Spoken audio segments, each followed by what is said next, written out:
Chers auditeurs et auditrices, bonjour.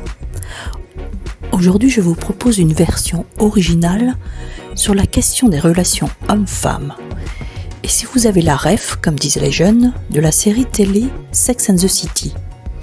Ayant toujours été admirative de cette série et comme toute femme, je me retrouve dans l'héroïne étant moi-même écrivaine de chroniques. Cela dit sous une forme somme peu beaucoup moins banale qu'est la métaphysique. Vous me direz quel rapport ?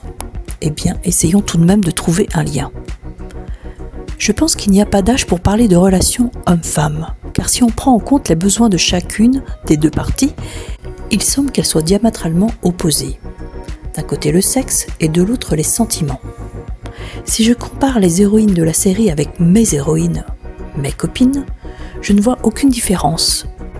Et les sujets sont toujours les mêmes. Est-ce qu'ils m'aiment ? Est-ce que j'ai un problème ? Vais-je finir seule ? Ou vais-je enfin avoir le droit d'être moi-même ? Nous y voilà, nous tenons le fil d'Ariane ou le fil de la métaphysique du sujet du jour. Comment rester soi-même dans la relation ? À chaque nouvelle rencontre, le jeu de la séduction nous fait porter des masques qui biaisent notre état d'être profond. Les codes sociaux nous obligent à tricher ou peut-être nous montrer sous un jour des plus propices. Là commence le manège infernal de notre propre trahison. Nous suradaptant à ces codes, nous perdons l'origine de notre identité. Comment se retrouver ensuite dans une cohérence et comment se sortir de ce traquenard dans lequel nous avons nous-mêmes sauté à pieds joints ? La logique voudrait que nous restions nous-mêmes, dès le début.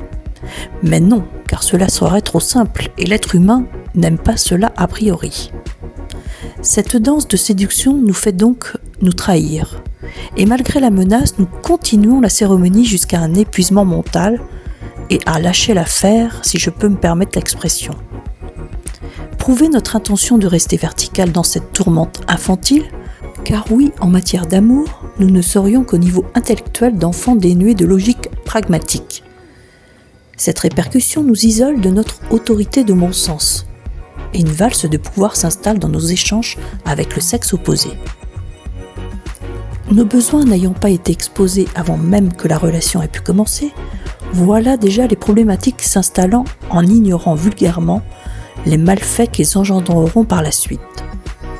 Là encore, en mettant un masque, nous pensons nous en sortir ?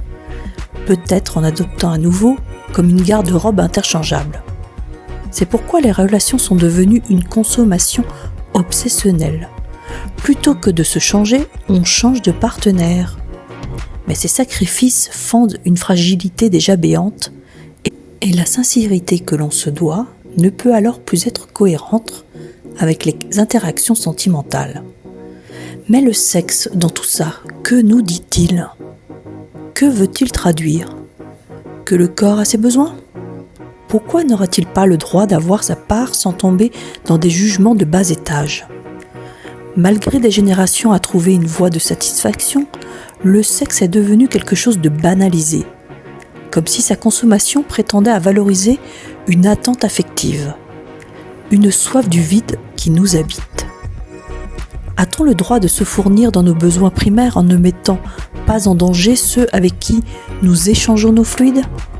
Pouvons-nous soumettre nos partenaires à nos cocasses besoins de reconnaissance et les laisser sur le bas-côté à la moindre contrariété ? L'engagement doit se faire, je pense, en premier lieu avec soi, et cela éviterait toute dérive abusive. Il n'y a pas de jugeote lorsque cette danse s'enclenche, comme si nous étions programmés à ce folklore, comme si rien n'était important dans cet instant où la lumière nous apparaît, comme la lumière des phares d'une voiture dans la nuit. Éblouissante et terrifiante en même temps. Nos grandes théories sur l'amour deviennent d'un coup illusoires quand s'avance vers nous un signe de compulsion de vibration d'un instant si intense qui nous enivre de son doux parfum. Merci à vous d'avoir partagé ce moment de reconnexion à votre identité.